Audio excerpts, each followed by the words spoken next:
Le conflit qui oppose la Russie à l'Ukraine ne se joue pas qu'au sol ou dans les airs, mais aussi derrière les écrans d'ordinateur. Une guerre invisible qui a des conséquences jusqu'au cœur des campagnes françaises. André Perret habite en Bourgogne. Il n'est pas prêt d'oublier ce 24 février 2022.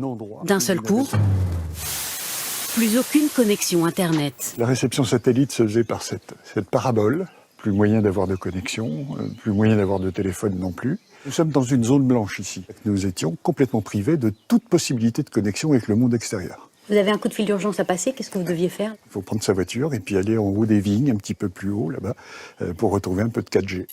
À ce moment-là, l'opérateur évoque un dysfonctionnement général sur le service de connexion. La panne qui touche plusieurs milliers de clients partout en France aurait pu passer inaperçue jusqu'à ce que la semaine dernière, l'Union européenne accuse formellement la Russie. Cette cyberattaque inacceptable est un nouvel exemple des activités irresponsables que mène la Russie dans le cyberespace. Alors que s'est-il produit? Le jour même de l'intervention russe en Ukraine, le réseau satellitaire américain Viasat, positionné au-dessus de l'Europe, subit une attaque informatique qui affecte toute l'Ukraine et, conséquence collatérale, des internautes en France.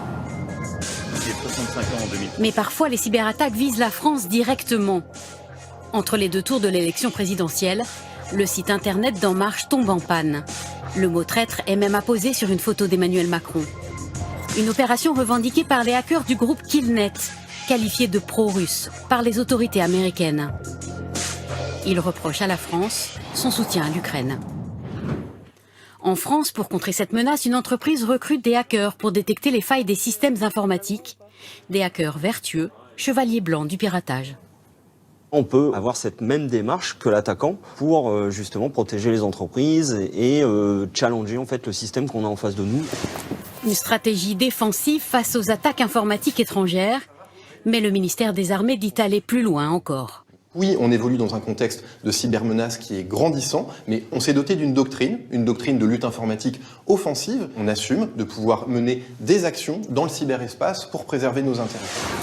Samedi dernier, les hackers du groupe Killnet ont revendiqué plusieurs cyberattaques visant le concours de l'Eurovision, sans réussir à empêcher la victoire ukrainienne.